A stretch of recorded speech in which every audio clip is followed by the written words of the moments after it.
All right, welcome guys to We Don't Know Ball with not the guest this week, the actual co-hosts, Retro and myself. Unfortunately, Justin had a late thing that come up with his personal health. Please make sure and give well wishes to Justin. Stuff that was outside of his control happened. But we are here. The show still must go on. But Retro, how are we doing today? Besides the fact that I very obviously need a haircut and my beard is way too long, I'm doing great. Good. I'm ready to go. So, things that we will talk about here is obviously, unfortunately, I don't get to run my mouth with the NBA stuff like I get to do the NFL stuff for the next year, even though that's not even going to fucking happen either. The San Antonio Spurs and the New York Knicks, the conclusion of that, I think it was a really, really good series.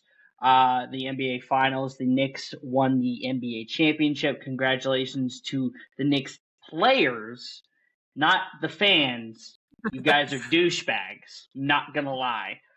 Congratulations, you guys put up a hell of a postseason run, all-time historic stuff, best net rating in NBA postseason history.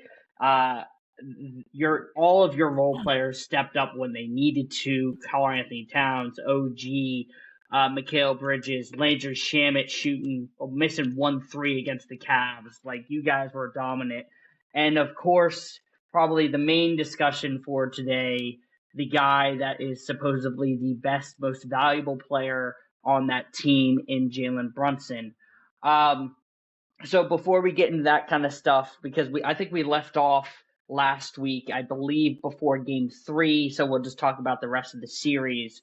San Antonio took Game 3 with a very rare kind of Knicks not being able to hit their shots, and Victor and that Mitch Johnson led defense basically was able to switch all their defensive coverages to Karl-Anthony Towns.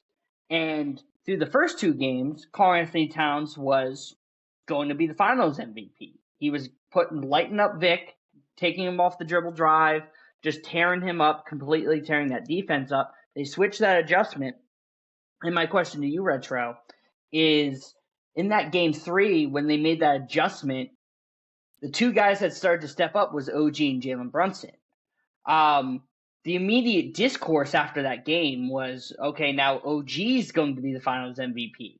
So what are your takes from Games 3, 4, and 5 when it came to the discourse of the Finals MVP? Because we saw it in real time. It was Cat, then OG, and then eventually Brunson. Well, the thing is, the point you bring up is true in that for the first two games, it was Cat. And honestly, I think 90% of people probably collectively agreed that it was Cat. But we all said the same thing, which was that, it's going to go to Brunson anyway. And then the thing is, Game 3, you're right, we see it shift, and we're like, okay, well, OG, now he's got a game under his belt where he's pretty clearly the best player on the court. That's an interesting development. Could be OG. I think that in Game 4, OG was, in my opinion, the most valuable player again. I think OG provides a ton on both ends of the court, which I think is very crucial for the Knicks. And you see Jalen Brunson's inconsistencies in the first couple quarters again, because Jalen Brunson is a bricklayer until you get to the fourth quarter. But then we're 4 games through the series, and I'm thinking to myself, okay, games 1 and 2 belong to Cat, games 3 and 4 belong to OG. So here's the thing: where does Brunson's where does his Finals MVP argument come in here? Because with Brunson, yes, he's been clutch. I understand that. That's fine. But that also does not mean he was the best player all game. I think we talked about this last episode. There's a difference between a closer and a player who's the best on your team. Those are two different things. You can have a closer that isn't necessarily the best player. Ray Allen was a really good closer for the Heat. LeBron was the best player for the Heat. Those are two different things. So when I'm looking at the Finals MVP, I'm not looking at your closer. I'm looking at your best player who provided the most value to your team. Now, Game 5, 100%. Brunson was the best player in Game 5. No question. I have no issues with that. That's fine. That was his one game. But to me, I'm still looking at this at the end of the series and I'm going, okay, Cat's got 2, OG's got 2, Brunson's got 1. And honestly, OG was valuable the whole series. Even when OG wasn't like being better than Cat, I think OG still provides a ton on both ends of the court. And so when I'm looking at it, in my mind, I was thinking, I think OG. Like, for me, I think OG is who I would have given it to. And I think the iconic tip-in that he has kind of like solidified that for me. I thought that was where like, okay, yeah, that was the finals MVP moment. But Brunson goes off and has his game, and of course they give it to him because he's the captain and he's the guy that like everybody wants to give it to. That being said, I just don't think I would have given it to him. My issue is like you can talk about clutch performance, but like it was brick after brick after brick. It got to the point where when I saw Jalen Brunson take a shot in the first 2.5 quarters, I assumed it was missing. That's not where the best player in the finals should be. That's bad. That should not be the case. So the thing is, like, I'm looking at this and I'm just like, okay, fine. Brunson was the best closer. That doesn't make him the best player. To me, I would have given it to OG. That's what I would have done. And I think that's a fair assessment because, again, like, we talked about it last week versus, like, closer and most valuable player. And to me, the articulation of valuability, that's when it becomes super skewed. And I thank Bob Ryan when I talked to him a couple weeks ago on the Hoopstorians. Go check that out. Talking about what is the definition of valuability, because that has become so skewed since Russell Westbrook won the MVP a couple years ago. Now it's so like weird now, and how he views it is just best player. Just point blank, who's the best player in the world, who's the best player in the finals, because valuability gets so skewed because now that's such a broad term because value is completely different within certain people and how they view valuability. So I'm in agreement, like, and again, to preface this, because like people in our comment section don't necessarily understand this. I want to make this very clear. We're not discrediting Brunson at all. No. Brunson,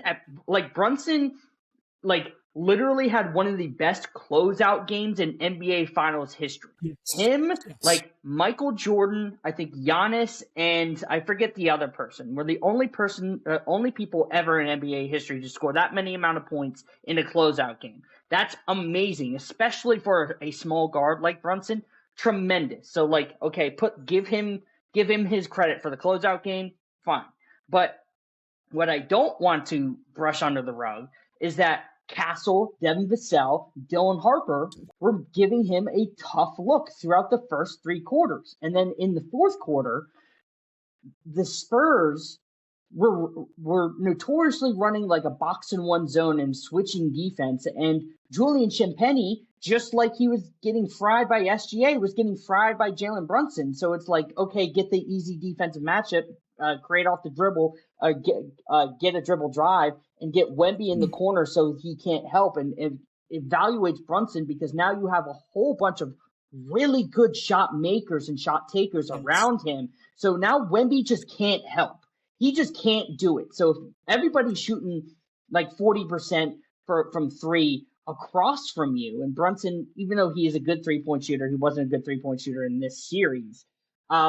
It just makes it so much easier to go in isolation and just score bucket after bucket after bucket when you're down by 12, by 14, by 16, and ultimately by 29. And that's where I, like, for me as a Spurs fan, gets frustrated because, like, this Spurs team was super, super, uber talented. They're all super young. They all got the leads early. They got themselves there. And then all of a sudden, Mitch Johnson and De'Aaron Fox, both of them shat the bed. Like Mitch Johnson not being able to take timeouts in certain spots. De'Aaron Fox doing whatever the fuck he was doing through this whole series. Like, it gets frustrating because now, like, the second best offensive, I think Wemby was by far the most valuable Spurs player and best player. The second best player is coming off your bench, and he just got drafted in Dylan Harper, right? Everybody's super high in Dylan Harper. Everybody was spewing on Twitter, spewing on TikTok. Dylan Harper needs to start. Dylan Harper needs to start. And the reason why the San Antonio lost, I think a big reason, is basketball politics. And if you don't know what basketball politics are, it's essentially it's just like kind of like the NFL. If you're getting paid a subletted amount of money and your role is that, you're going to get the benefit of the doubt. And Mitch rode that out, and he said notoriously after Game 4, De'Aaron Fox is still going to have the ball in his hands when clutch time happens. In Game 5, you had in the clutch, you were 0 of 2, you had 2 turnovers, no assists, 2 fouls. That's bad. And here's the thing. The thing is, like, there's one way that you can almost always know, when you have leads like that and you're blowing it, there's 2 specific things that are almost always true about a team. And those 2 things are, especially when you have leads almost every game, your veteran presence isn't showing up and your coaching is bad. Those 2 things are going to be what leads a young team to lose, because a young team looks for 2 things. The first is a veteran presence, somebody to say, slow down, let's play the game our way and close out this 4th quarter. And a coach that can make adjustments and say, hey, listen, we've got this lead, we had this lead, let's close it out. Let me make some adjustments, let me figure out who needs to start, who doesn't, even if that means putting De'Aaron Fox on the bench and saying, screw the money, I'm putting in the better player. And De'Aaron Fox needed to be okay with that in that moment and, take the benching. It is what it is, right, for the good of the team. That was something that needed to be done, and it wasn't. And that is the main reason why the Spurs lost. To me, it becomes so clear. De'Aaron Fox is bricking shot after shot after shot. Dylan Harper comes in. He's doing his thing most of the series. And it gets to the point where there was even that thing where, like, Dylan Harper retweeted that video that person made where they were making fun of De'Aaron Fox. And it's like, yeah, man, I would be really mad too. I'm watching my team lose in real time because I know I can change something, and I'm literally not allowed. That's a problem. And to even add on top of that, Devin Vassell. If you guys know me, I've shitted on Devin Vassell this whole year. I do not like the guy at all. I think he got overpaid a couple years ago just to stay on the team. The Spurs had a whole bunch of bad contracts. It was him, Keldon Johnson. That's the 3rd person I'll blame. And all these kind of guys. Devin Vassell, however, is a great human being, just like Harrison Barnes. Bad basketball player now because he's old, but a great human being, right? Devin Vassell was asked about the roles of the team, and specifically Dylan Harper. And he came out and said Dylan was frustrated with his role, adding to the repost on TikTok about the De'Aaron Fox stuff, and that the only thing that he could do was just go out there and play basketball, just do what he needed to do. And ultimately, that's what he did. But it's these young emotional things that I think now Spurs fans need to go and realize that Harper is going to have – this is a small red flag for the future. Because if Harper's feeling like this now, what happens when he's going to demand big money in 4 or 5 years? And that's the kind of stuff politicking that is going to either turn him into the most famous thing, either the James Harden or the Manu Ginobili, is that you're going to want to go and have all these stats and be a top 5 player, top 3 player, win MVPs, or a guy with self-sacrifice winning championships and everybody knows your role and you're super valuable, but then you get kind of underrated by the masses, including to myself, because I'm not a Manu guy, but I understand his impact value, big impact guy. But that's going to be alarming because now your main core, Victor Wembanyama, Dylan Harper, Stephon Castle, and now Carter Bryant are all the average median age of 20. Right. So that's the alarming thing, is now the next step forward for Retro to ask a question. What does San Antonio do now? Because half the roster is now leaving, and you have a whole bunch of cap room, but you're stuck with De'Aaron Fox. So what, in your opinion, where should San Antonio try to do things? Well, I know we talked about this earlier, but this is, I think, the only real step forward is you've got to take an L to get a W. You're going to have to trade De'Aaron Fox. That's the way I see it. I think De'Aaron Fox has to go. De'Aaron Fox has to go for a variety of reasons. The contract is only the part of it. The biggest thing for me is Dylan Harper is upset, and rightfully so. He deserves his minutes. And the problem is that while De'Aaron Fox's contract is there, the Spurs will not feel like they can do that. So for me, I just you take a trade that you lose. That's what you do. You take a trade that you lose. So you say, listen, bro, like, we'll give you De'Aaron Fox. We'll even give you some picks with him. Like, we just need him out. Because honestly, like, as far as you guys are concerned, you really don't need young talent. Like, you can afford to give up some picks. Look at the team. You've got Castle. You've got Harper. You've got Wemby. You have all of these young, got Carter Bryant. All of these super good young talent. You can afford to take a losing trade and throw in some picks with it to get a team to bite, just so you can get him out of San Antonio. I think that is the first big move the Spurs have to make.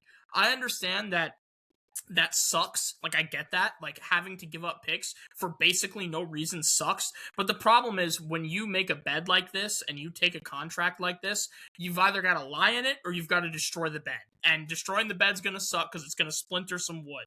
But at the end of the day, you've got to do what you've got to do. So I think the first thing the Spurs have to do is just take an L to take a W. Yeah, and for my opinion on this, because Retro and I talked about this behind the scenes, is essentially I'm in the bed of De'Aaron Fox at this point in juncture just can't be moved. After what we saw in the postseason, his value is so low that like no team is going to probably do that unless your name is Joe Dumars, because Joe Dumars literally has one fold in his brain. He's just awful, right? But in terms of everything, what the best foot forward is to ultimately not splinter the bed, like Retro used the analogy for, is essentially the other valuable young piece. And again, it is a loss to take the win, is get rid of Castle. And it's not necessarily because I don't like Castle. There is offensive flaws in his game, is that he's not a great pull-up mid-range or pull-up three-point shooter. He's a tremendous defender. He's a tremendous processor playmaker, aggressive getting downhill. It looks like Isaiah Pacheco playing basketball. He's just very violent, right? And essentially, if you get rid of him, you can have some good value coming back, and then have De'Aaron Fox play up until the trade deadline before that extension kicks in, and then try to get depth pieces with that, because now you're having at least a half a season of value, and he can at least work his way up to where, okay, I can win a trade with Castle and get valuable draft picks and hopefully take them on and take some whoever's there, and then get rid of all the fodder with Fox and possibly maybe a first, just to kind of dwindle that down a little bit. So you are taking a loss, but it's just more minimal than it is just more maximum. That's my thing. So me and Retro are in agreement that Fox is leaving. He needs to go. I just think it needs to be a little bit later on than it needs to be immediate, because the immediate, to me, is just like, I don't see how they can do it at this point in juncture. But again, Joe Dumars breathes there, right? There's somebody out there who's a sicko. Maybe you could, maybe you could convince Joe Dumars, hey, listen, bro, like he knows how to light the beam, okay? Like, don't you want a guy that can light the beam? Like, yeah, trust. And I don't necessarily just mean Joe Dumars. I just.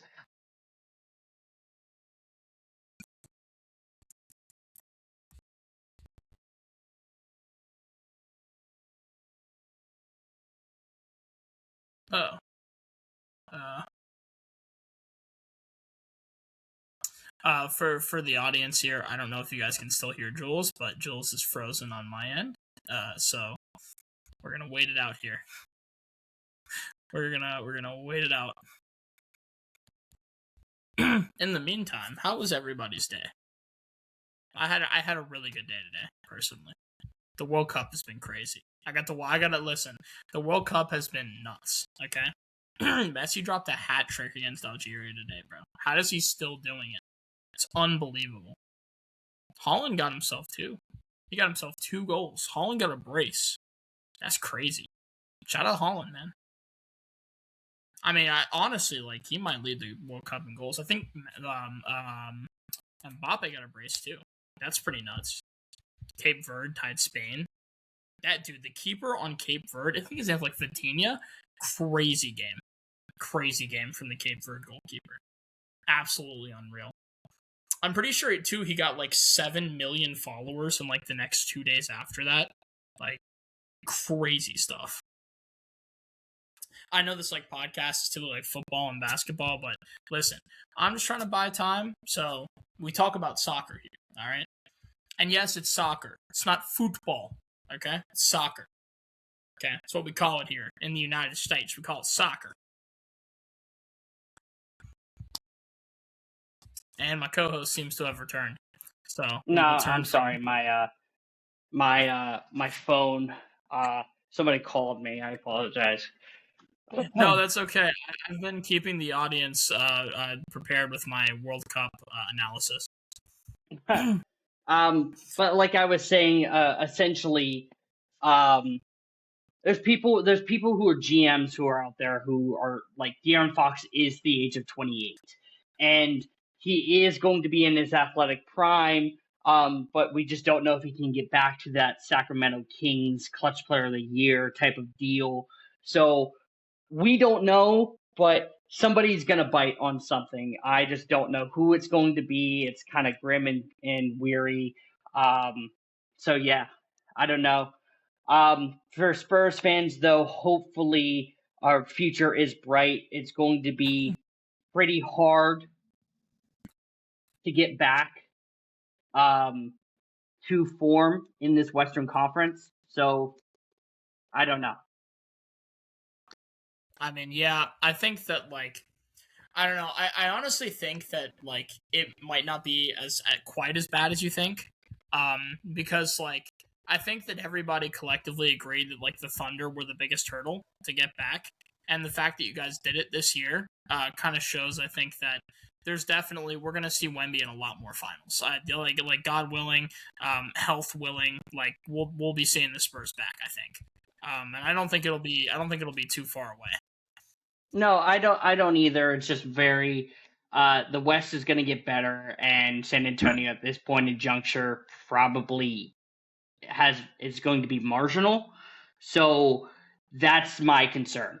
I just don't know. Yeah. That's fair. As for the Knicks side of things, again, talking about the Finals MVP and Jalen Brunson. Again, like it's just very weird now talking about all-time stuff with him because now there's a whole bunch of people overrating and audience, it seems that you are left with me again. My co-host has yet again left us. So in the meantime, there we go, and we're back. Yeah, I don't know what's happening. No, it's okay. It's okay. I keep the audience occupied. Yeah, with Brunson though, it's just a whole bunch of like overration from people, and it just gets like nasty to talk about basketball. Well, I guess that kind of segues us kind of perfectly into the Ringer list. Yeah, so essentially, the Ringer put out the top 100 of this past year's NBA season. And boy, oh boy, like the Ringer has never been a great list in general, so like it's not necessarily something to ever really go off of, but it has always been kind of like if a casual fan is trying to find their way in the NBA, they can see, okay, this person's good, this person's bad, and all this kind of stuff, and just a piss poor kind of like stuff. And that's where the NBA is now, because the Knicks one is now essentially who is the best player in the world, who is the top 30 guys, who are top 100. And the Ringer just did a very, very piss poor job. I mean, it actually could not be worse. Yeah. This is like legitimately terrible. It's pretty bad. Having again, your top 5 guys are SGA, Wemby, Luka, Jokic, and now Brunson. But okay, Brunson's now over Anthony Edwards and Giannis and Kawhi and Cade. Like, I don't know. I don't know. That's the kind of stuff that's kind of nasty. What are your takes from it, Retro? Well, I mean, so here's the thing, right? Like, I think he's better than all those guys minus Cade. I'll even ask the question though, like, is he better than Jason Tatum? Is he better than a healthy Jason Tatum? I can't, like, here's the problem, bro. Like, I don't think so. I don't know, what Jason Tatum's been to a finals. Jason Tatum's won a finals. He did it with he did it and helped to lead and play make and rebound, did all the things, right, on a team that I think is better than the Knicks team was. Yep. We'll talk about that later. Is he better than Tatum? I don't think so. So, like, he might be top 10, but I think he's barely top 10. I don't think he's top 5. I think top 5 is crazy. I think just because a player wins the finals, that doesn't mean you can just shoot them up the list into, like, wherever you want them to do. Like, if the Jimmy Butler Heat would have won the finals, is Jimmy Butler then instantly, like, a top 5 player in the world? Like, I don't, like, here's the thing, bro. I don't think so. I don't think so. I think Jalen Brunson is probably somewhere in the 8 to 10 range. I'd probably put him at, like, 9 or 10. I have him, I think I have him 7th, but I'm not even mad at the 8 through 10. Again, I'm in agreement. I don't think he's better than a healthy Tatum. He's definitely not better than a healthy Giannis. Not better than Wemby, Luka, Jokic, or SGA. And that's the conversations that I think that he should be in. Is like, is he better than Anthony Edwards? Is he better than Cade? Is he better than whoever really is in that 10 spot? Because even the 10 spot's kind of nasty, like Curry or Donovan Mitchell or like that kind of stuff. It gets into a point. Go ahead. I was gonna say there's another thing too. If we're gonna play this game, bro, guess who shot up to number 12? Karl Anthony Towns.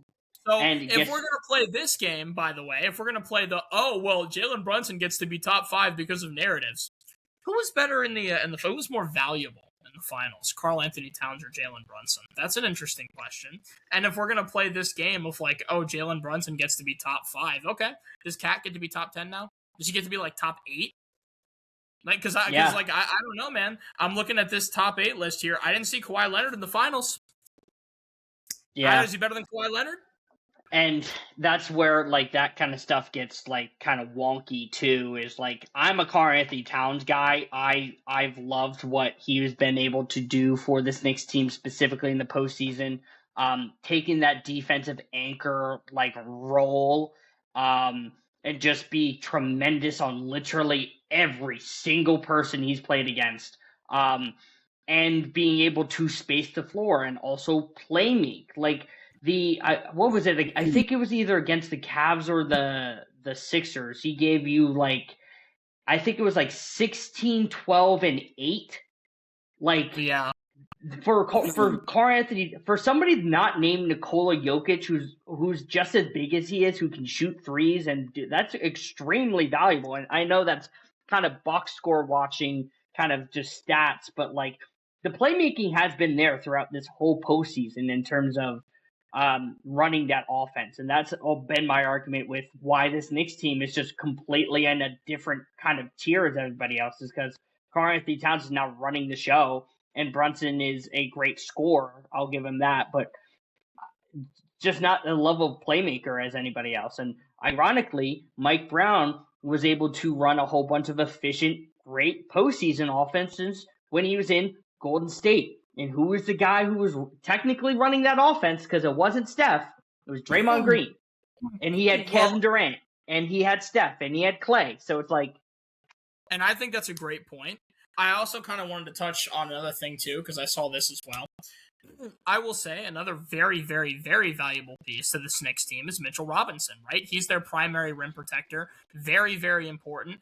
He's a solid rebounder, too. You know, yes, he sucks at free throws, but he is a very, very good player for the New York Knicks. I do not think he belongs at 95, and I definitely don't think he's a worse player than Ryan Rollins. Are we serious? Do we actually have to have the conversation of Mitchell Robinson versus Ryan Rollins? Is this the conversation we have to have? Are we Again, for the people who are listening and do view up to this point, pull up the Ringer. There's tremendously just bad rankings. Julius Randle in the same range as Keontae George and Nickeil Alexander-Walker. De'Aaron Fox at 40-something, right behind Dylan Harper. Yeah, De'Aaron Fox after that, absolutely not. VJ Edgecombe at 84? Yeah, there's some egregious ones. Darius Garland and Asar Thompson behind Julius Randle. That's just another egregious take. Michael Porter Jr. at 57. I'm sorry, you can't name me 56 players better than Michael Porter Jr. You can probably name maybe 30, maybe 30.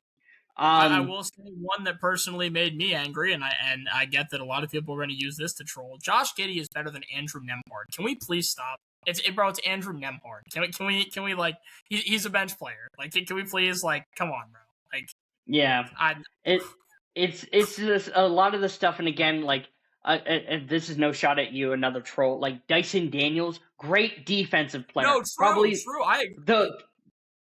Probably the worst offensive starter in the NBA. There's no way that he's 70. No way you're telling me he's better than RJ Barrett just because of defense, dog. No. And it's very funny because Keldon Johnson, the sixth man of the year, is at 99? Jaime Jaquez is fucking 80. So what are we doing here? There's just so many things where I look at this list and I'm like, I'm not quite sure if you've ever watched basketball. Like, Alex Caruso, I think, is up in the high 70s, low 60s. Do I think Alex Caruso is better than VJ? I don't think so, to be honest with you. I think that there's a conversation to be had there, and I don't think VJ Edgecombe should be 15 spots lower. If you're going to put Caruso above him, at least give VJ Edgecombe the respect of putting him in the top 80. Can you name 80 players better than VJ Edgecombe? I don't think so. No.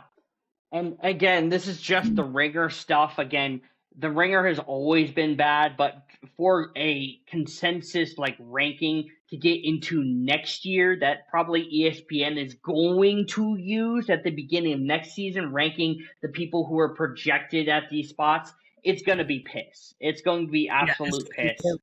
It's going to be terrible. So this is where I blame Knicks fans, because now we're going to be in this discourse of Brunson and all these guys, all this help that he's had, and the role players of the NBA are probably the best that it's ever been, but the evaluation of them is just so obviously just so wrong that it's just not even funny. It's upsetting. It's very upsetting. Well, here, just another one, just because I was looking at it too as well. James Harden, 31, right? 31 is pretty high for the current James Harden. Cooper Flagg is at 41. Would I rather have Cooper Flagg or James Harden? I'm taking Cooper Flagg. I don't care that James Harden is good in the regular season. In the playoffs, this guy doesn't exist. Also, Cooper Flagg is 19, and I think he's already a better offensive threat because James Harden's playmaking disappears sometimes. And besides that, he's not doing good at shooting. His inefficient is all anything. I don't know. I don't know what they're thinking sometimes when I look at these lists. I'm just I just don't see it. I don't. No, I don't either. But that's our little rant with the Ringer stuff. If you guys want to have a laugh, please go and just look at the Ringer.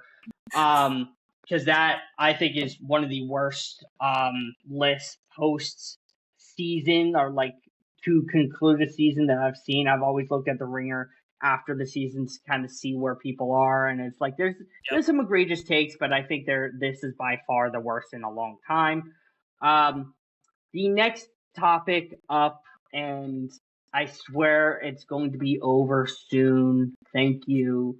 The Giannis dilemma with Milwaukee, and it looks like the two destinations are either going to be Miami or Boston. But it seems like the heavy favorite now is Boston. And yeah, Miami is going we're to gonna discuss pivot to Giannis a another little bit here. superstar if they can Greek get freak it. and There's where he been rumors goes. about them trying to get Trae Young. I don't want to give away what my thoughts are But with the on Giannis Giannis stuff, yet, but how I don't do know. we like to fit I don't know in what's gonna happen Boston? with that. Honestly, it is a very interesting situation. Um, but yeah, I was going back a little bit back to my World Cup coverage here. Shout out the United States, bro. 4-1 win over Paraguay. What do they know about us, bro? Spain tied 0-0 with Cape Verde. Okay, so when you people out there in the audience are talking about some U.S. is trash, don't even get me started because Spain is way worse. Sorry. Holy shit. Continue. No, shit. How do we like the Boston and Giannis Tatum? Like, how do we like Giannis going to Boston? Yeah. I just think it works. Yeah, like, especially if Jaylen Brown's included. Perfect. Yeah. Send Giannis. I think Giannis is like a selfless player. I think that he has a great personality that I think would mesh well with Jason Tatum. I really don't see a downside to this, and you get that stupid egotistical loser out of the city. Yeah, I mean, honestly, all great things. It sounds to me like it would work very well. And for Celtics fans who are going to accuse me of being a Jaylen Brown hater, I was the biggest glazer of this guy on this app. You can ask Jules; he knows, for the last 2 years. Okay, I spent 2 years defending this guy. I was ready to go to war for him before he made that stupid Twitch stream. Okay, that stupid, idiotic stream that destroyed his reputation. Okay, so do not call me a Jaylen Brown hater.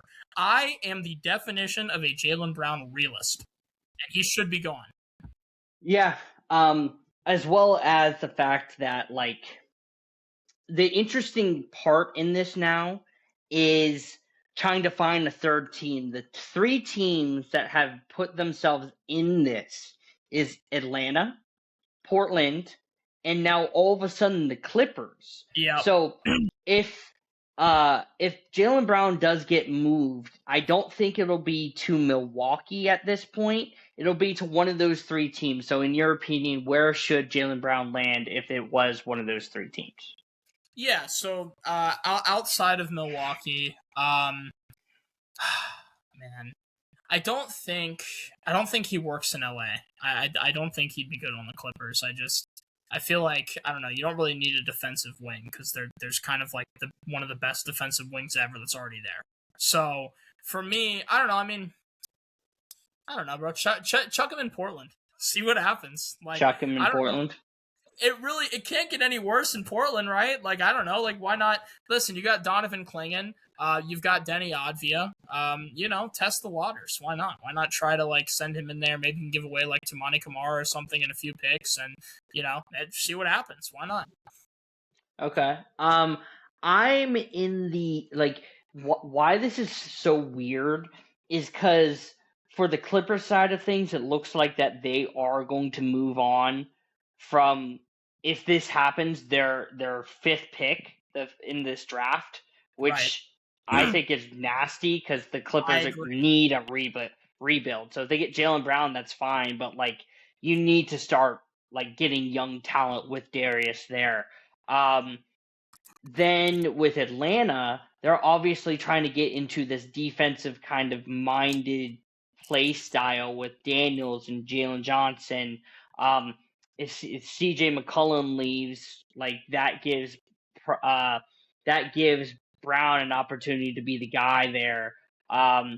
So that's an interesting kind of court. They still need a big there, and then Portland is like Denny Advia and Jaylen Brown do kind of the same thing. They both drive to the basket. They either can't go right or can't go left.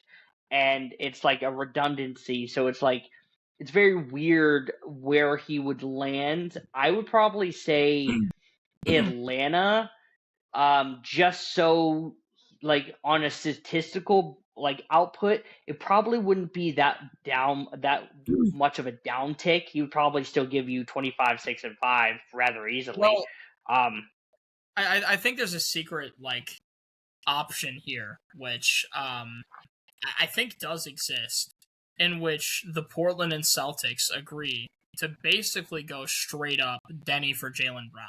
I think that also is a thing that could happen because the redundancy doesn't exist if, Denny's gone. So there is that too. That is fair. With Portland, I don't think they'll end up giving up any players. They'll just give up the picks that they own from Milwaukee and give them back to Milwaukee. So it's like that, and all of them are like valuable first round picks where like the Bucks need to go and draft talent. So I don't think Portland would necessarily give up a player unless it's maybe Matisse Thybulle or something, like probably just a good role player. So, it could happen if Jaylen Brown is actually not traded, because that is a part of the rumor as well, is that Boston has been trying to get Giannis without even moving Brown. And that becomes very interesting amongst itself. Yeah, the only reason why I even bring this up, this like straight up possibility, is because like if you think about it, it kind of makes sense for both teams in that with the Blazers, it is an upgrade going from Denny Adria to Jaylen Brown. That's an upgrade.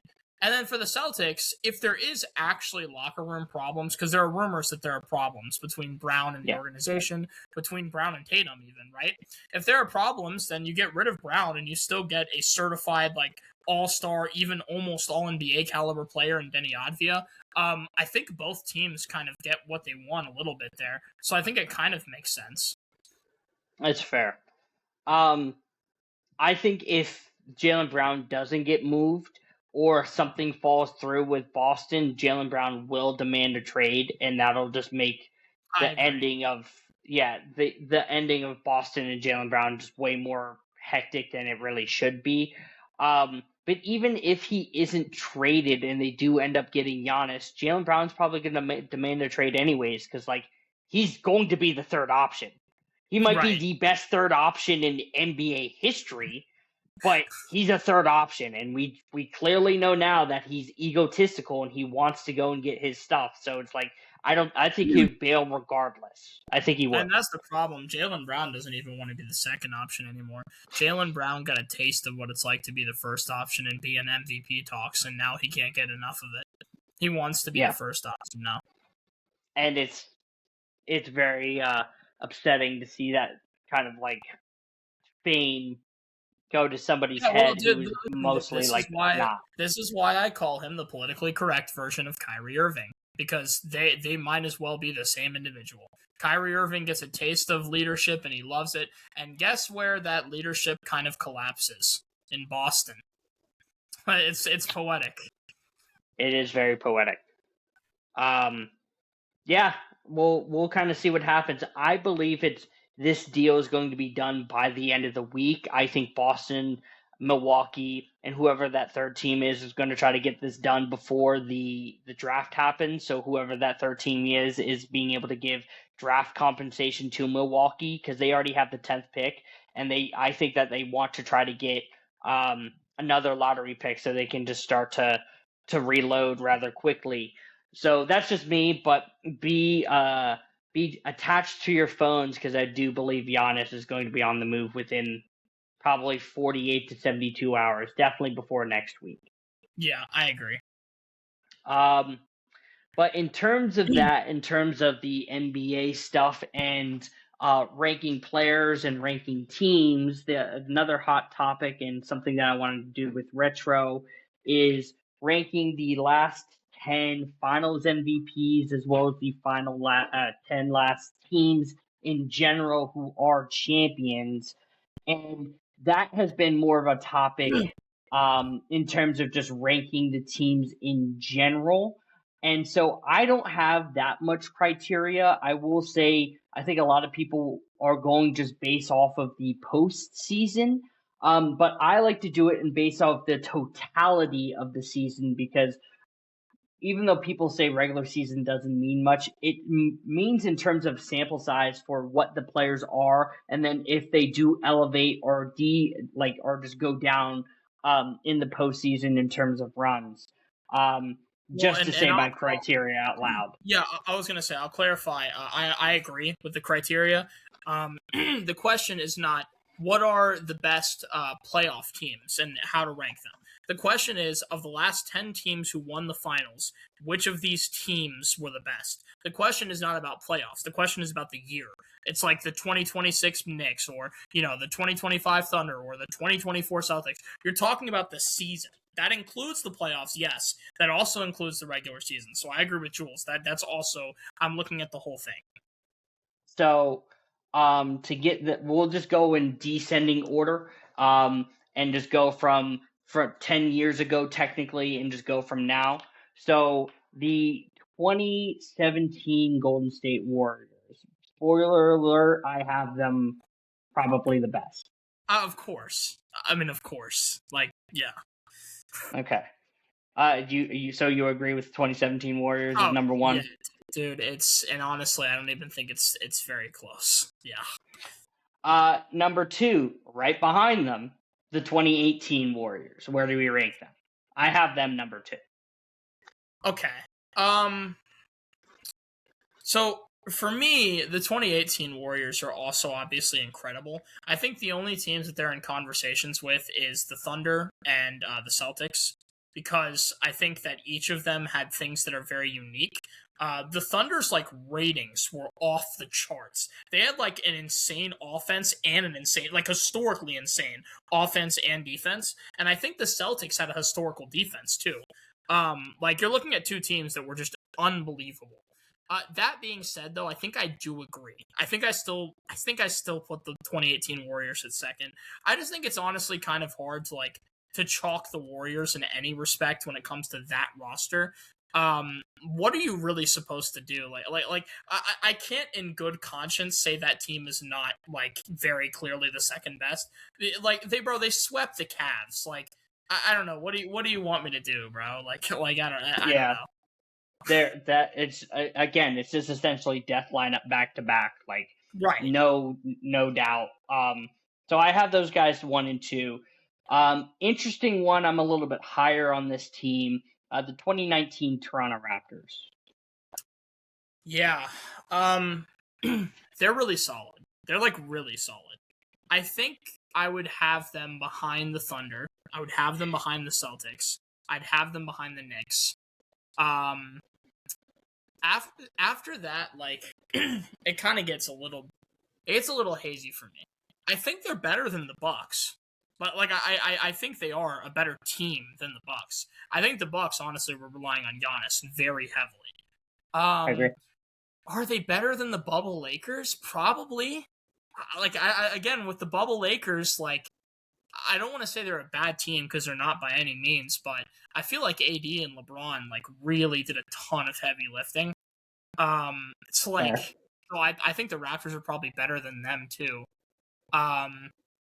So I guess where would that put them on your list? I have the Toronto Raptors 5th, and the biggest knock on this Raptors team is a lot of people forget that Kawhi didn't play most of the season.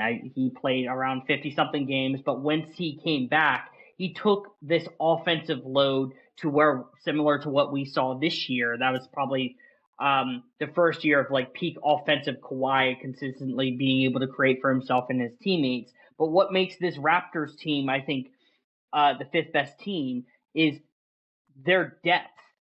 Their depth, I say this all the time, the 2019 Raptors have super role players. Every niche player that you need, they had and were executing, basically outside of Danny Green. But Danny Green, Marc Gasol, Serge Ibaka, Fred VanVleet, OG Anunoby, who didn't even play in the postseason but was very young there. You had Pascal Siakam. You had all of these guys that you're just wow. Kyle Lowry as well. It is very role player dependent, but I think that's more important now than it is ever. So that's why I rate them so highly. Yeah, that's fair. I think I'd put the 2019 Raptors at 6. I think I would have them just slightly lower. Yeah, I'd probably put them at 6. Okay. Then the 2020 Lakers. Okay. So the The problem with this year is that like everybody's going to put into context that it's in the bubble. I don't think that's really a fair way to look at the team though. Like when I'm looking at a roster and the way that they performed, I really feel like it's unfair to just kind of be like, oh well, they played in the bubble, no fans, doesn't count. It's like, I don't know. Like, do people do that with lockout or like strike shortened seasons or whatever? It's like I think it's kind of stupid to do it that way. So the way that I view it is this: I'm looking at the teams that I think are in their echelon. Like I said, I think the 2019 Raptors are better. Now, so I compare the 2020 Lakers. I think they have a better roster than the Bucks do. As far as like the Warriors, like that Warriors team, like it was kind of fluky to be honest. It was like the best.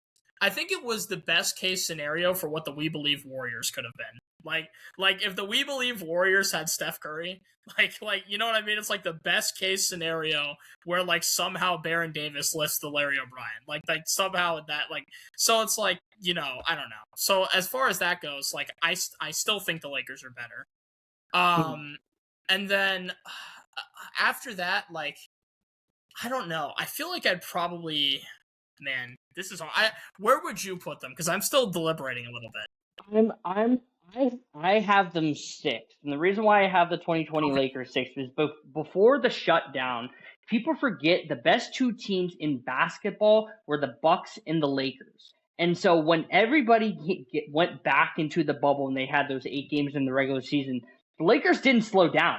They arguably got better. And then in the postseason, like you said, both LeBron and Anthony Davis did a bunch of the heavy lifting, and I agree.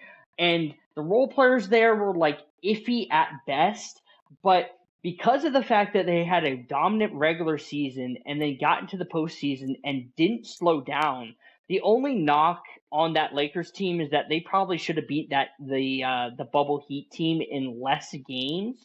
But obviously Jimmy had that like great 56-point game performance and a loss, and like the famous Jimmy Butler like over the stanchion kind of thing. But the Lakers were just a dominant team, and that once Anthony Davis got in the postseason, he had the ample spacing. He was just hitting everything, like outlier year. But like that team, I think gets underrated because people don't remember the regular season; they just remember the postseason.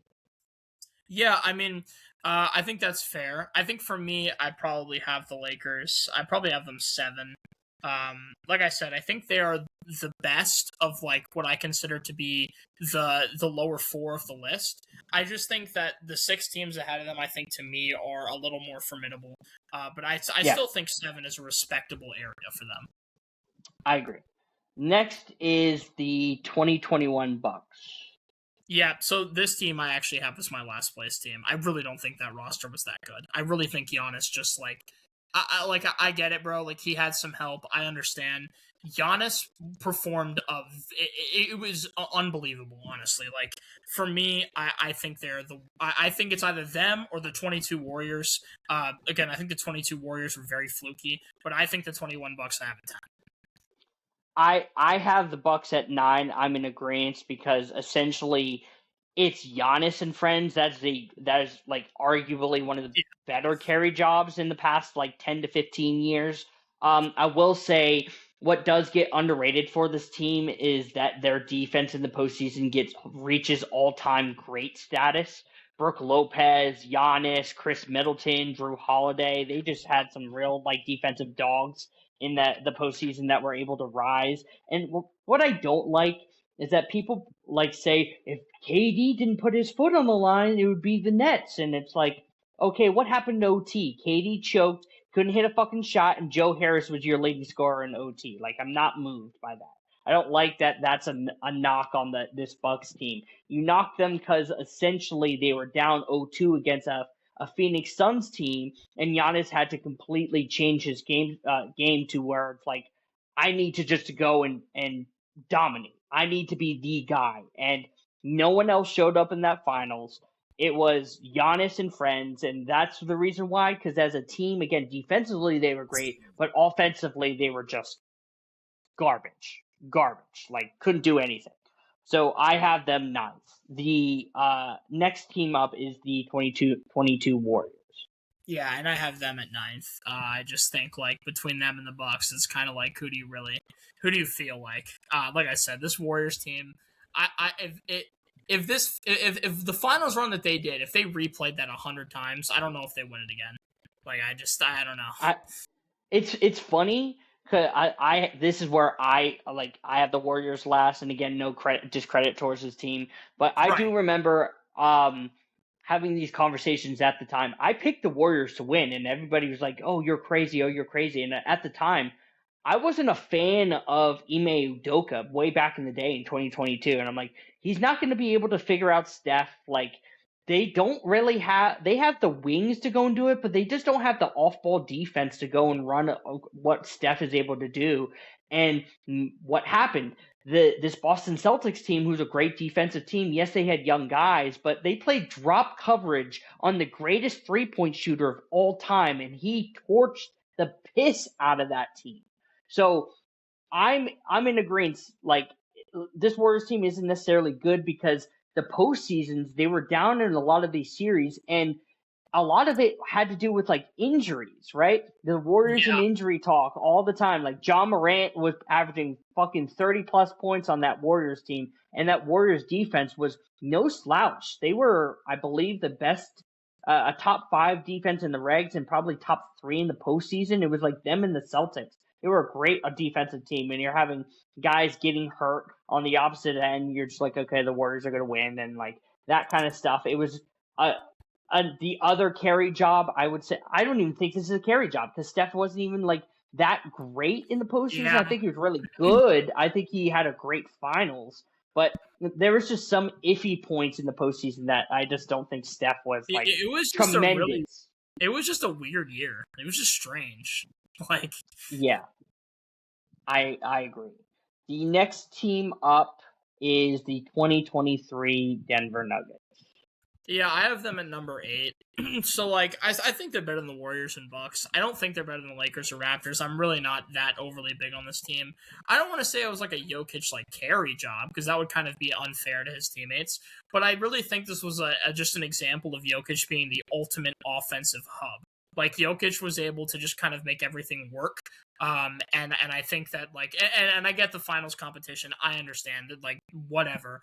But as far as it's concerned, I think Jokic is phenomenal, and I really don't think this Nuggets team was quite as good as like the 2020 Lakers or the 2019 Raptors, and I definitely don't have them in my top 5. That's just how I feel about them. Yeah, I have the Nuggets seventh again. It's no knock towards this Denver team because this is where like Right. earlier in the season people were saying like Jokic is like just a bad like defense merchant and like he just needs to have like an easy road to the finals. Let's not forget Jamal Murray was completely torching that Lakers team basically damn near by himself because like Jokic. I'm not saying Jokic got locked up, but he was like Anthony Davis was playing him really, really well in that 2023 year. But like, and the fact that the Lakers did similar what the Spurs did in the finals. The Lakers were up like almost 78% of the series and still lost in I believe they got swept, if not 5. Um, but Jokic in the finals was, I don't care who was in front of him. I don't care the level of competition. He torched Bam and that Heat team. By God, 30, 20, and 10, 35, 17, and like 8, just like completely, completely put belt to ass that Miami Heat team.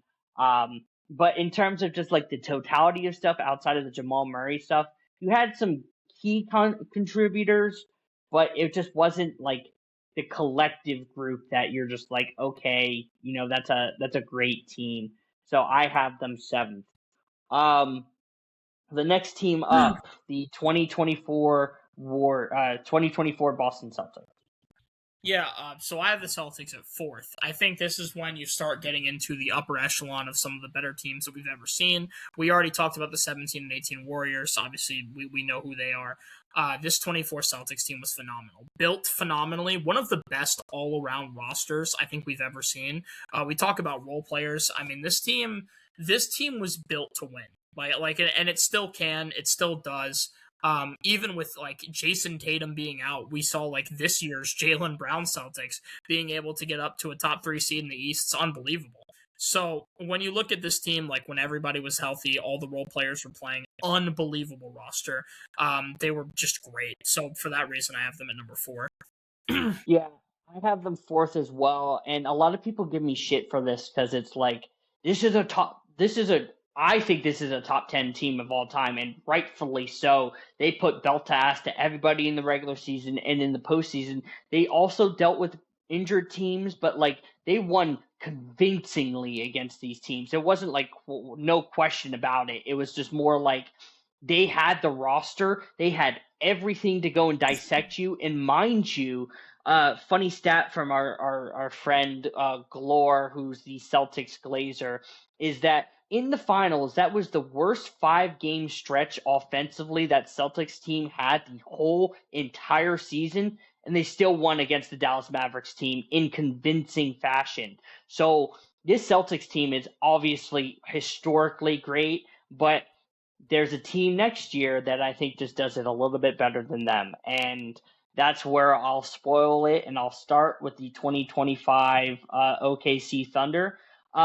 And this is an unpopular take for a weird reason. I don't know why, but the Thunder did what the Celtics did, but better. Precisely, yes.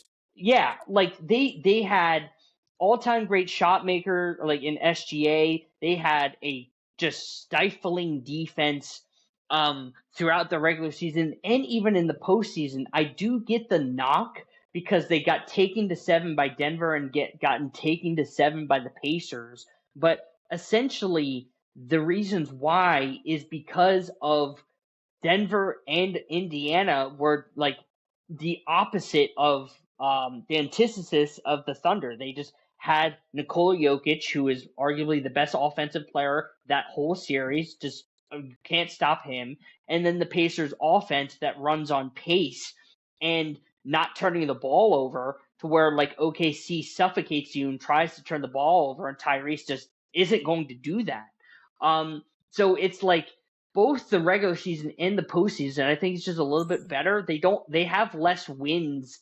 They have less, more losses in the Celtics in the postseason. But to me, again, contextually, I think they just are playing better teams than the Celtics did.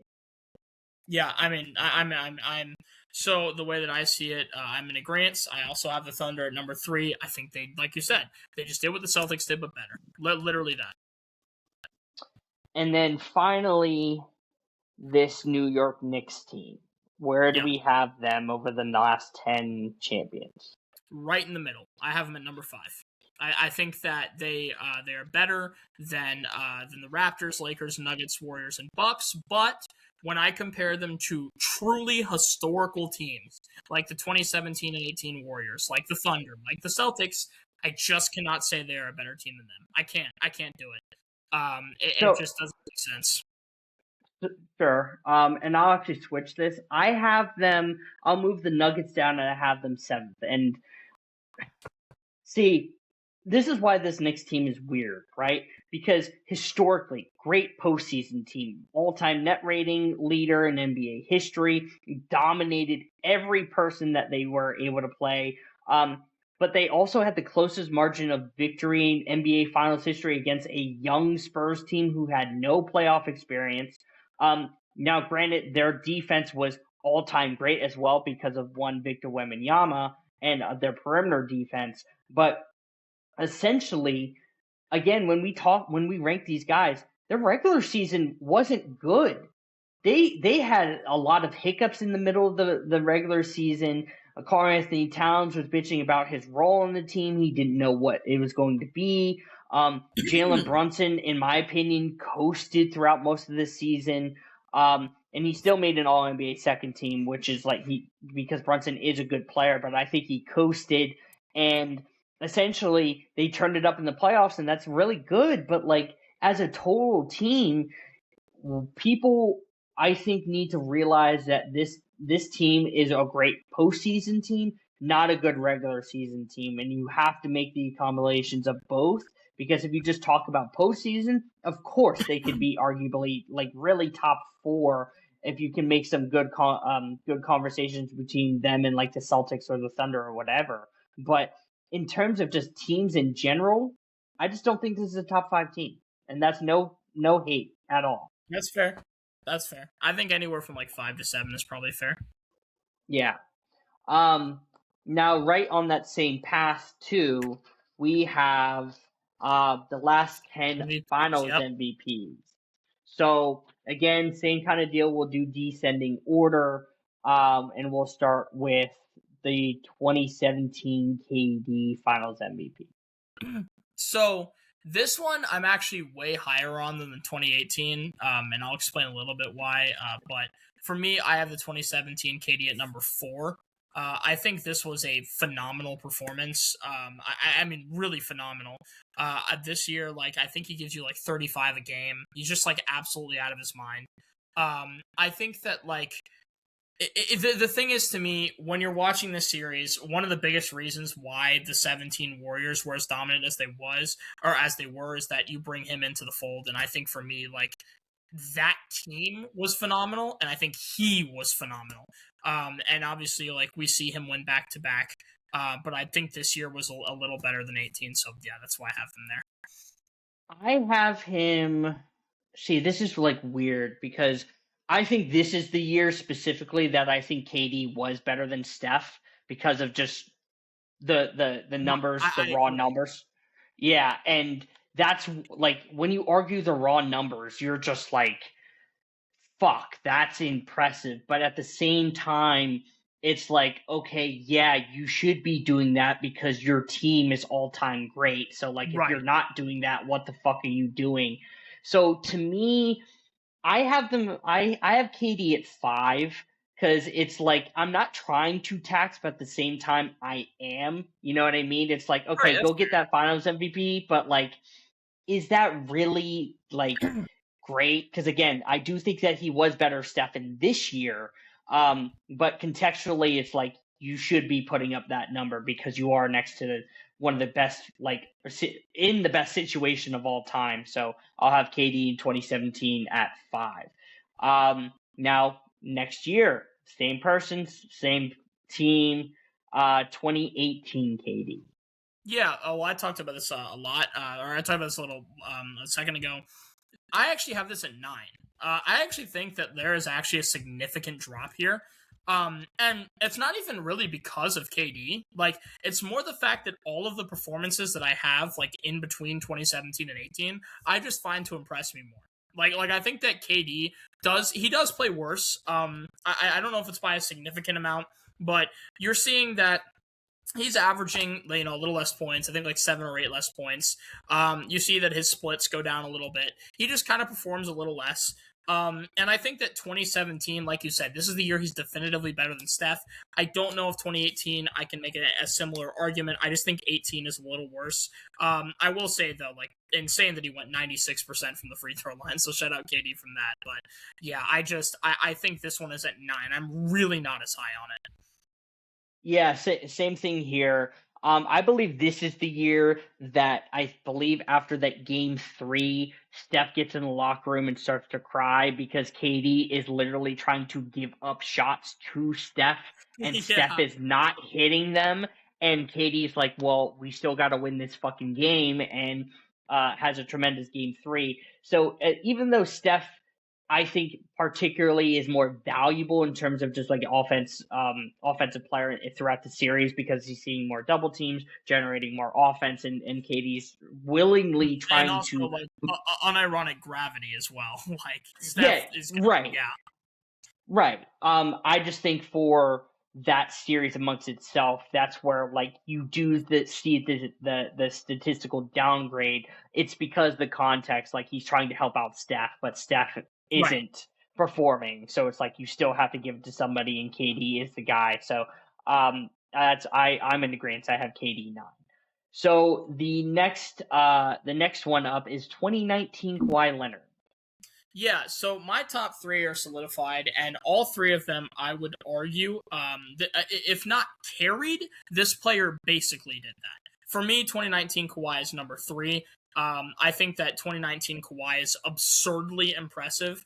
I understand that like 29, 10, and 4 might not sound insane, but it's just for me, this Raptors team, I think is very underrated by a lot of people, but I think Kawhi is one of the biggest reasons why this team gets as far as they do.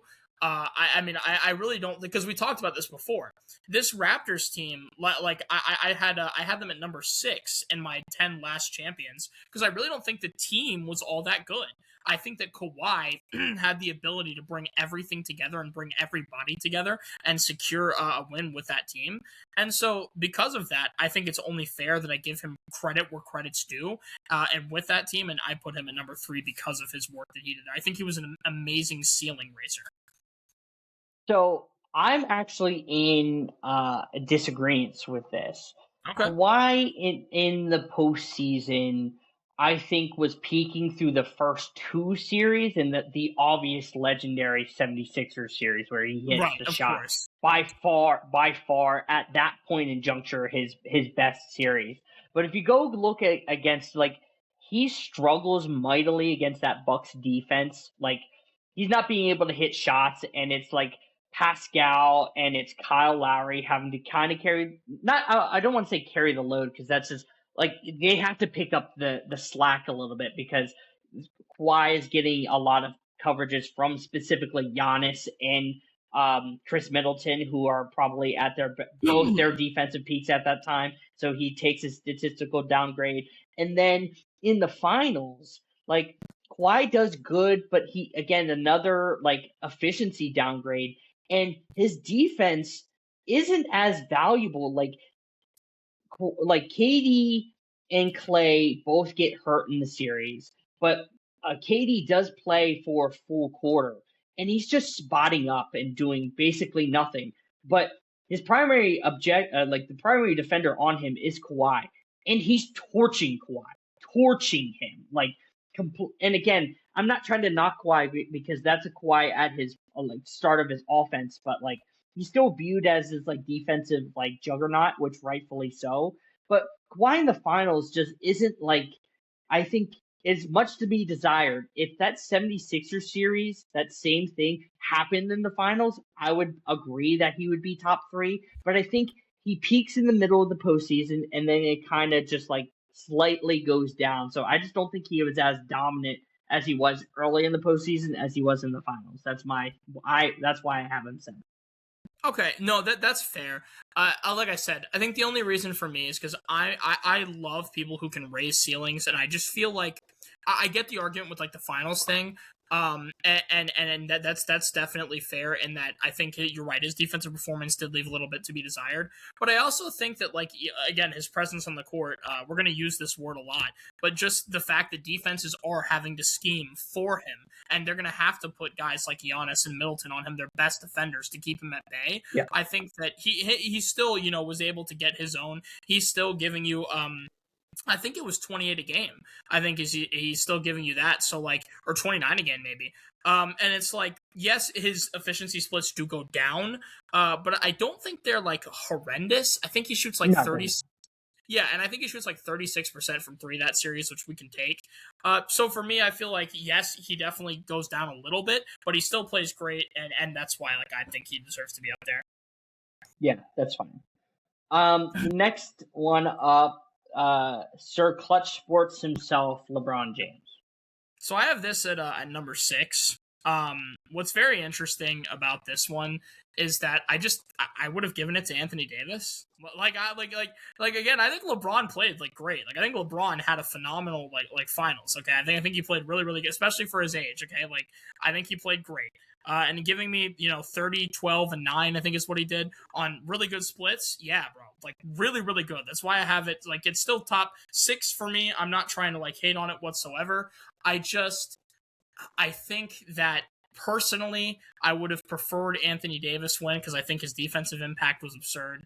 And also, like, as far as this goes, I still think the 5 above him, I just value a little more. I think it really comes down to what you value. Like, because like you said, if I'm looking at pure numbers here, LeBron's probably a bit higher. But I'm talking about value to a team on a finals MVP, and I just don't know if I can really give that to him. Yeah, I have LeBron 4th. Okay.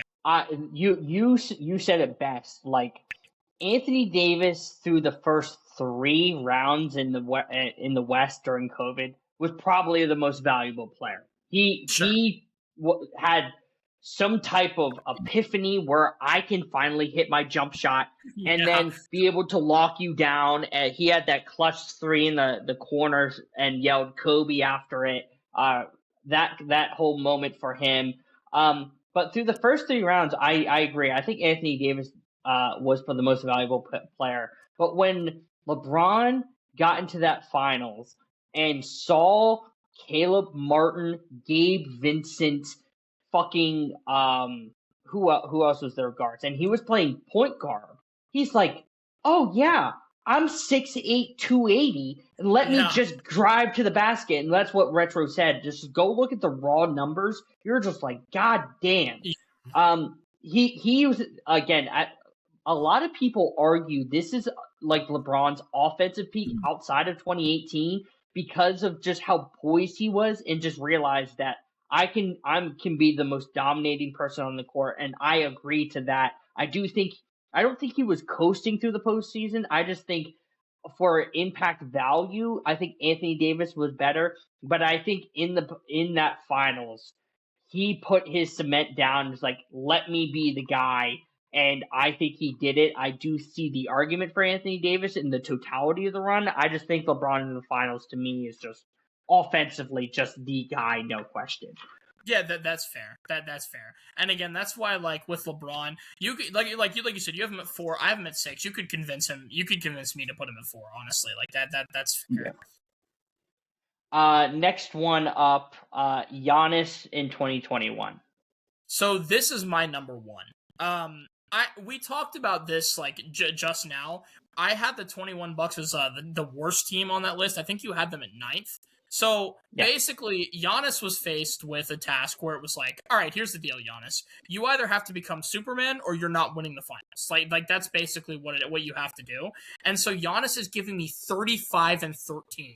Giannis was like, you know what? All right, fine. If that's what I have to do, I'm just going to do that.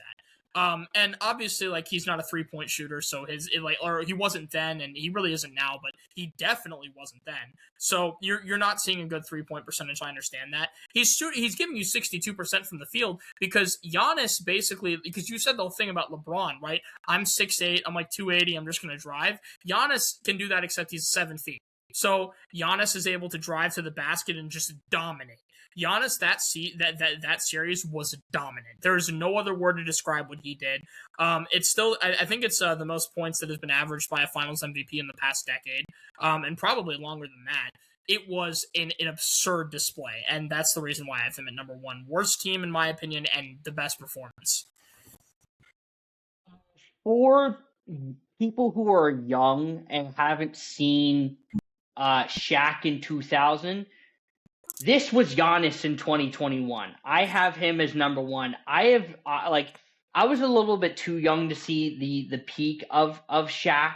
I was born in 99, spoilers, but I was 1 year old. But Giannis literally turned the switch. And to add the context about it too, he was down 2-0 against his Suns team. And this Suns team was a very, very good team. I don't want to belittle it, and I'm glad Justin isn't here because he would probably say the opposite. But that team was a very good team. Booker, Chris Paul, Mikal Bridges, Jay Crowder. I know DeAndre Ayton gets memes now, but this was before DeAndre Ayton memes, like giving you legitimately 18-10. This was a really, really good squad, and they took 2 games out of this Bucks team, who we said before, because offensively they were inept. They just couldn't do anything, and Chris Paul and Devin Booker were just tearing that defense apart. So Giannis in that game 3 took it upon himself to carry that team on his back and just eliminate every single person. And then in a closeout game, being a bad free throw shooter as well, putting 50 up in a closeout game, the most in NBA Finals history, cementing himself at that time as best player in the world, and probably the most dominant force we've seen since peak Shaq. I remember that like that was yesterday, and I have that at number one for a very good reason. I think Giannis's performance is just legendary. Yes, insane. The year after, the 2022 Warriors and Steph Curry finally gets his Finals MVP. Where do we have that? Yeah, so this is another one of my top fives. I have this at number 5. I like we talked about this before. Speaking of, Giannis had, in my opinion, the worst team, and you said it was the 9th worst. I have this team as the 9th worst, and I think Jules, you have them as the worst team. This team was just very fluky, and they would not have won the finals without Steph doing what he does. And in this series, he's giving you 31, 6, and 5. I think he shoots 44% from 3, which is absolutely absurd given the volume he's shooting. Like you said, I don't want to say this is like a carry job because he did, it was a group effort. Steph was the by far main priority reason for them winning this finals. Like you said, this finals to me really felt like Steph had something to prove. Like he desperately wanted that finals MVP. He wanted that validation. He wanted people to know that, hey, listen, I don't need Kevin Durant to win a ring. Like I can do this. I can figure it out. Like I don't need Kevin Durant to go, win me 2 rings or whatever. And obviously, I'm sure that he hadn't gotten over the fact that Iggy was able to get finals MVP. I'm sure that weighed on his mind too.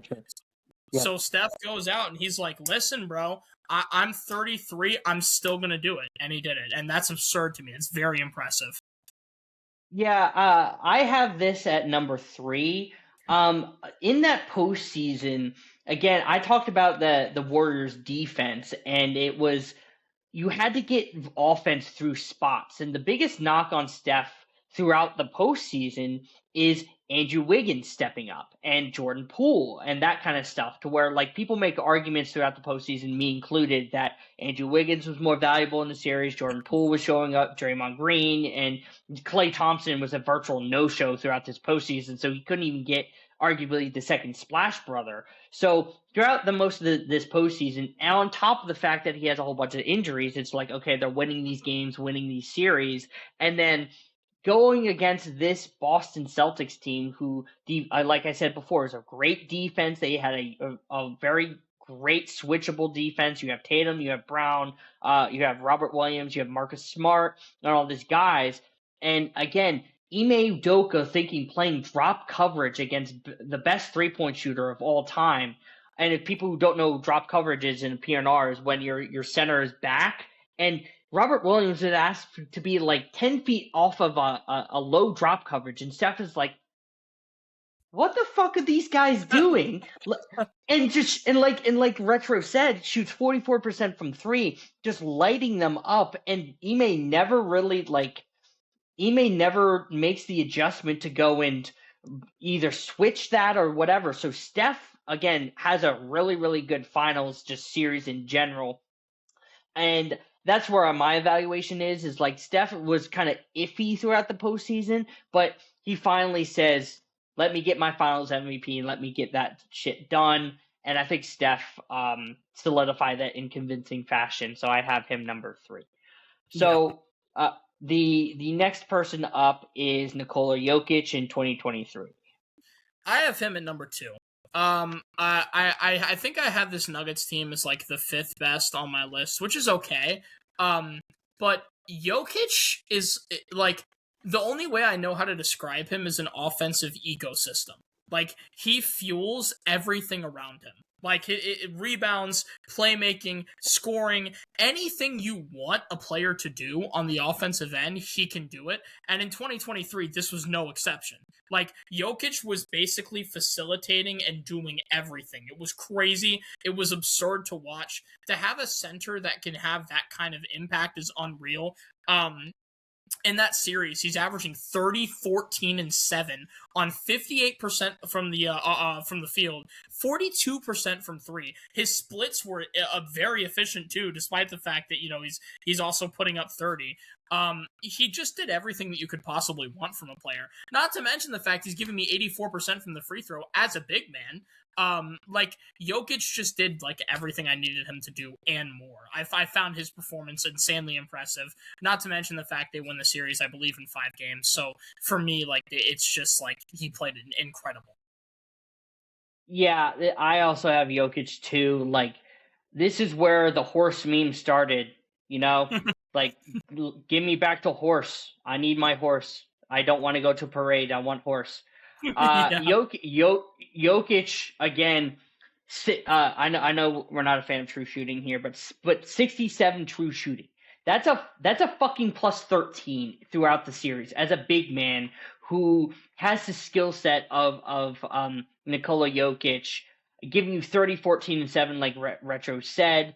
And even though this Heat team was definitely outmatched, it's like the reason why is because Jokic did the things that he did throughout all of that series. Just absurd, putting up 40 in game 2. I think it was like 41. And just convincingly just blowing out this Heat team.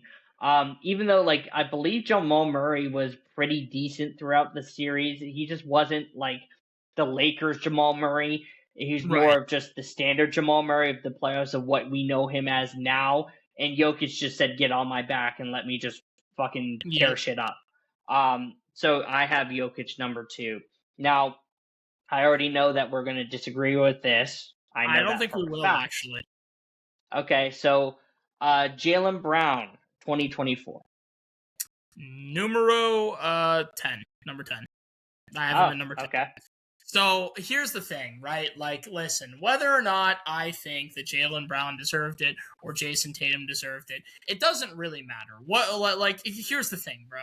If I'm looking objectively at the facts of the case, okay, this kind of feels like an Iggy MVP, bro. Like, I don't know. I'm looking at the facts of the case and I'm like, listen, like, you gave me 21 points a game. Like, that's literally the least that we've had a Finals MVP average since the aforementioned Andre Iguodala.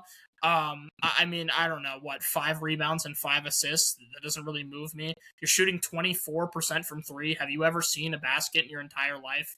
Like, it gets to a point where I'm like, bro, I don't know, whether it be Brown, whether it be Tatum, this just isn't overly impressive. Not to take away from Jaylen Brown. Listen, bro, you got your Finals MVP, and you guys won the series, so great. But it's just not better than any of these other guys, bro. It's just not. I got to be objective. Yeah. I like I said this before. I have JB at 10. Um, the Celtics in the finals had their worst offensive stretch throughout the whole entire year. So objectively, right, you kind of have to pick a name out of the bag. So you have Tatum, you have Brown. You also arguably have Drew Holiday as well. And it's kind of like if you just go look at their box score stats throughout the finals amongst itself, it's two asses, two cheeks of the same ass. Like Yeah. Tatum and Brown aren't necessarily great from efficiency standpoints. Tatum's giving you 22, 7, and 7 on basically 2 stocks, and then Jaylen Brown's giving you 21, 5, 5 and 5 on basically 2 stocks as well. So it's kind of like, well, Well, and we that's don't why know. that's why I said whether it have been Tatum or Brown, I really don't know if that would have changed my ranking. I think they both would have been 10. It just wasn't Pro- impressive. Like, Probably, and the reason why Brown got that Finals MVP is because the quote defensive performance that he put on Luka.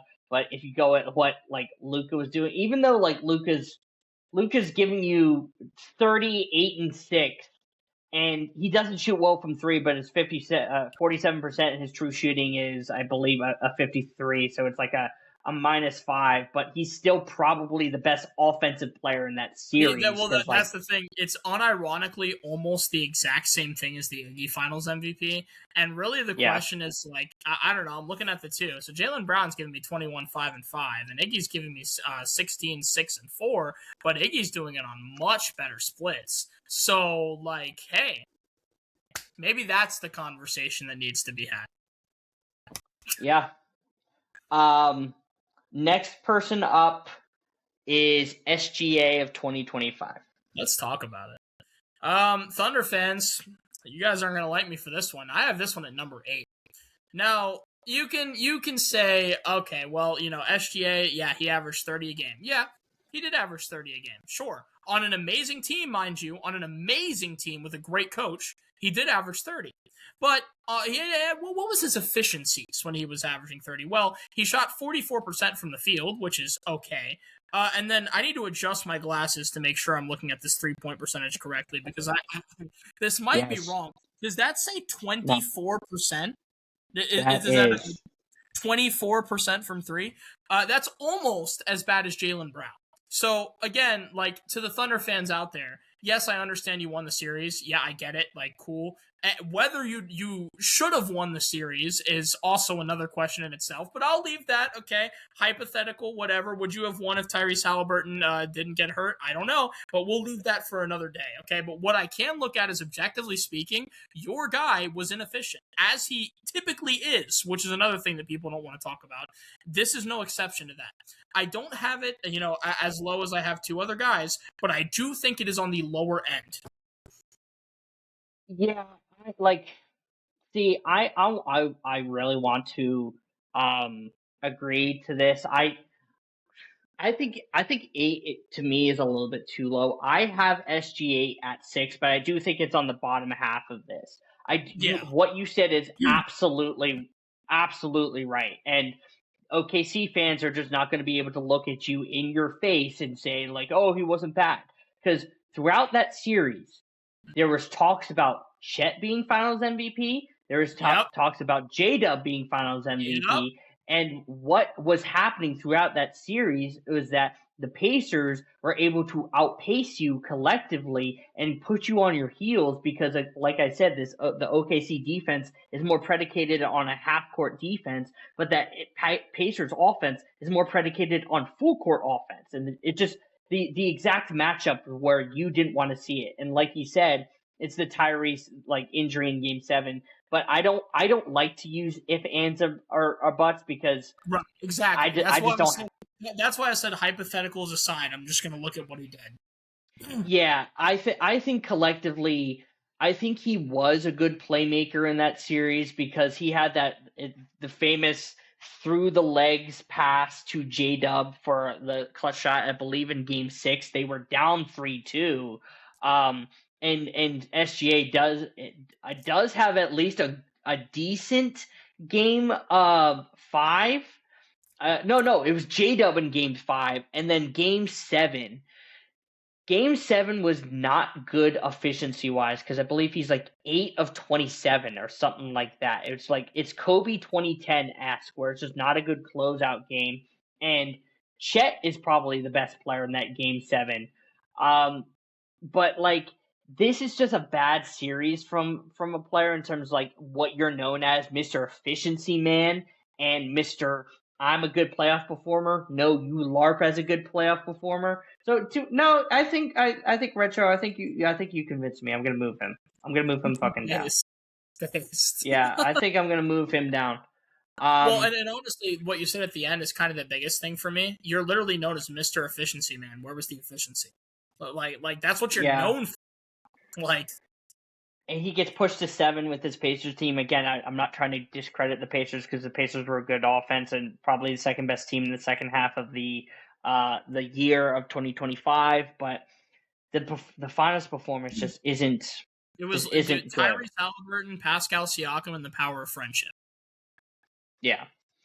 And then finally, this year's Finals MVP in Jalen Brunson. All right, Knicks fans, look at me, okay? We're going to take off the rose-colored glasses, okay? We're going to put on our big boy glasses, okay? We're going to look at reality the way it stands. I have him at number 7, okay? I don't have him super low. That being said, okay, he had the worst field goal percentage since 2011 Dirk. There is a problem here. The problem here is that he could not hit a shot in the first 3 quarters. Honestly, I think the only thing that probably saved his field goal percentage is the 4th quarter. So I'll get the positives out of the way first and foremost. Yes. Insane closer, insane Game 5, insane 4th quarter performer in general.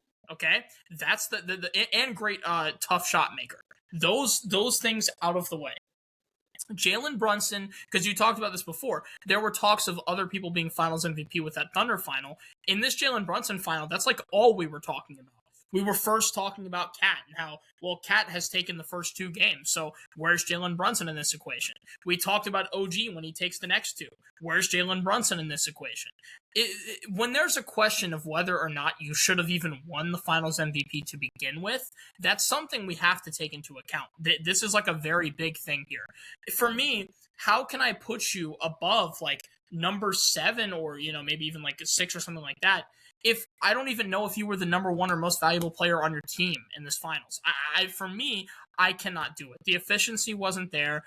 You didn't really provide like playmaking. That was mostly Cat. That was not your thing. Obviously, you can't rebound because you're tiny. So it's like the only thing that you provide is closing and scoring, which is fine. But I just feel like there were other guys that were more valuable than you, and because of that, even because of the closing, I bump him up a little bit, but I have to keep him at 7 for me. I have him just above you. I have him 6. And Brunson.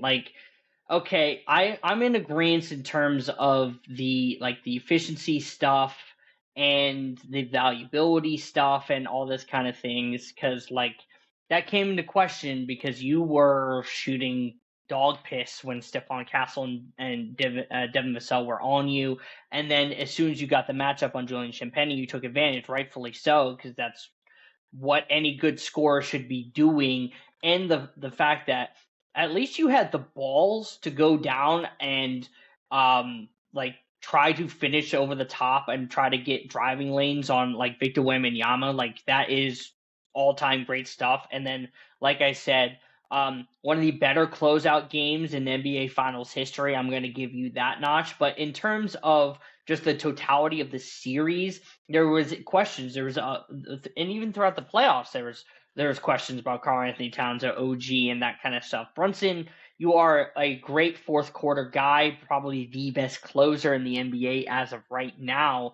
And obviously that game 5, that closeout game saved you. But there was definitely some questions about, OG and Cat, and that's pretty concerning to me. I wish you could just play the whole game instead of having, to kind of get behind and kind of get back in the game, which again is definitely a really good trait for a team and a player, is that if I can play better than when I'm, double digits behind instead of double digits ahead. So I like it a little bit more. I don't knock him on his efficiency that much because he is a small guard, and I do think there's context to certain players. Like you can knock SGA in terms of the efficiency because that's what he's known for, and he's 6'6", compared to somebody who's barely 6'1" in shoes. So I think his tough shot making is his true value, and that's what was able to happen in the fourth quarter. I just think people overrate the closing stuff a lot. I do think he is a great closer, but pump the brakes. But I just don't think this is a top 5 Finals MVP performance in the past decade. Sorry. I agree, and I think if Knicks fans were being honest, they would agree too. Though I don't know that you will ever get a Knicks fan that will say this Jalen Brunson Finals MVP is not the greatest ever. So, literally. Yeah, and I totally forgot Karl-Anthony Towns did foul out of that game 5, so you had to basically play without one of your most valuable players, which again, in that closeout game, you were great. It's just, when the defensive coverages switched to Karl-Anthony Towns, you were able to get off. So I don't think there's a coincidence there. So that is our rankings for the past 10 Finals MVPs and rankings for the past 10 champions. Is there anything else before we have the conclusion of the NBA season? The only other thing that I think we had to talk about was Tiago's splitter. Yeah, I forgot. And the reason why I want to talk about that is obviously because that is your team. And there is, I think, good steps that the Chicago Bulls took fucking 25 years to finally start realizing we don't have Michael Jordan anymore. So yeah, I think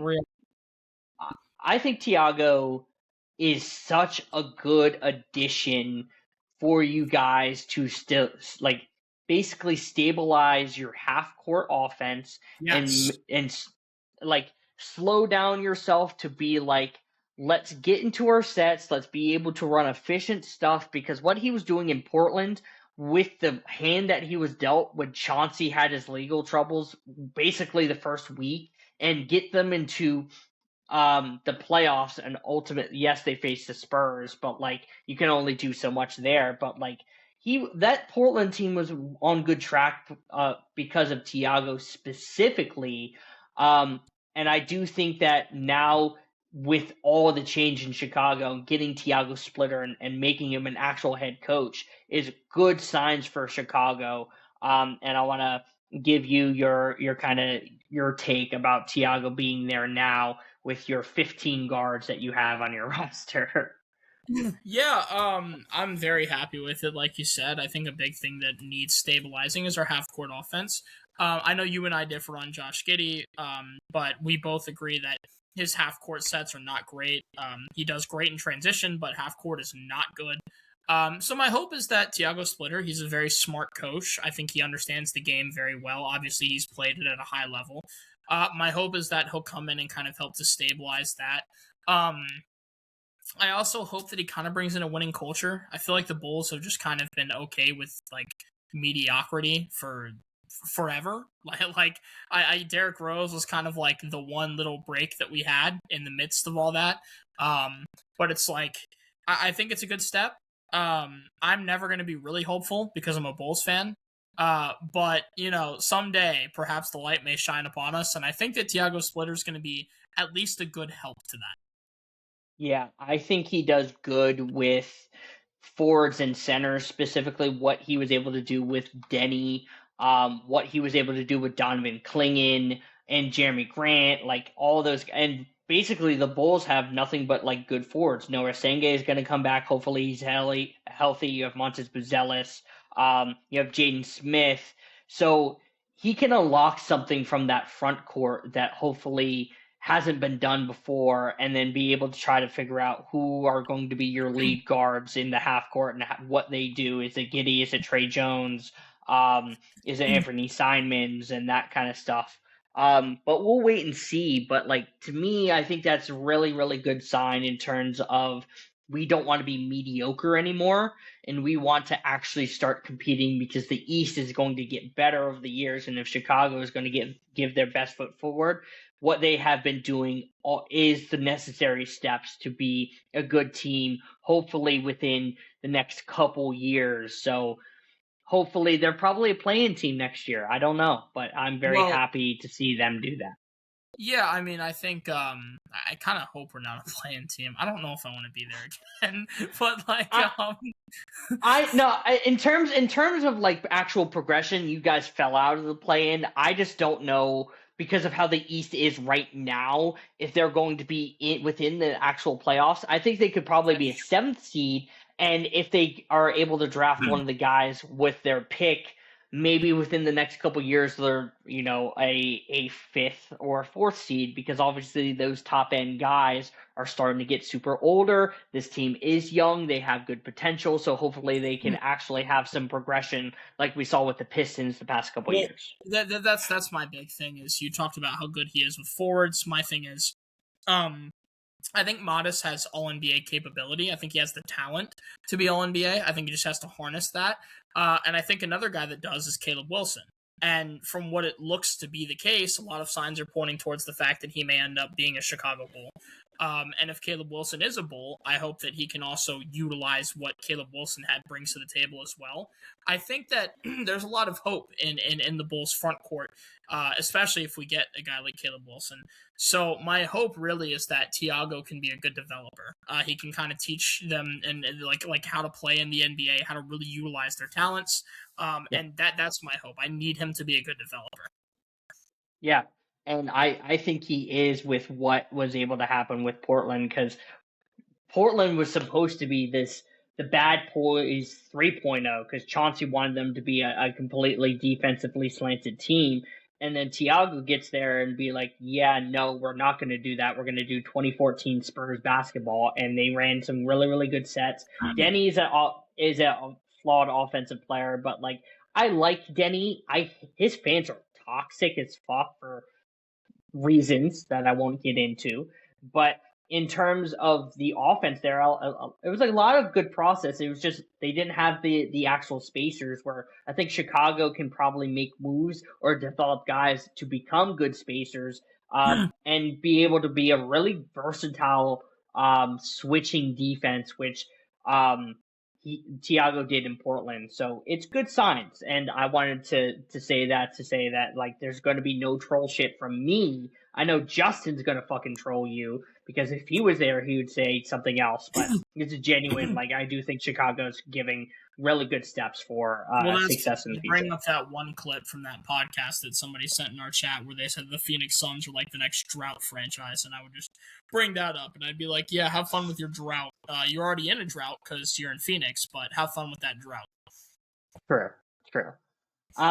But with that, guys, I do not have a fact of the day. That is not my job, sir. That is Justin's job. So, but that is the We Don't Know Ball podcast. Please like and subscribe to our YouTube channel. Please follow us on our TikTok pages, Retrospect Music and Jules Compton. I just hit 2K, so I'm pretty happy about that. Big W. Big W. And we just hit 300 followers on our TikTok page on We Don't Know Ball. So please let us grow and share. Regardless if you think if we actually do know ball or not, just say something else other than we're fat, because it's just not funny. Well, that's true, by the way. I like funny hate comments. Also, I just hit 500 followers, so thanks to the people who let me hit 500. Appreciate that. But for real, guys, funny hate comments, please. Like, it's something original. Like, please. Yeah, like we sit in our group chat just looking at these comments, and we're just like, this isn't funny. Like, get some original stuff. Yes, give me some good content. Yeah. But with that, guys, again, this was We Don't Know Ball.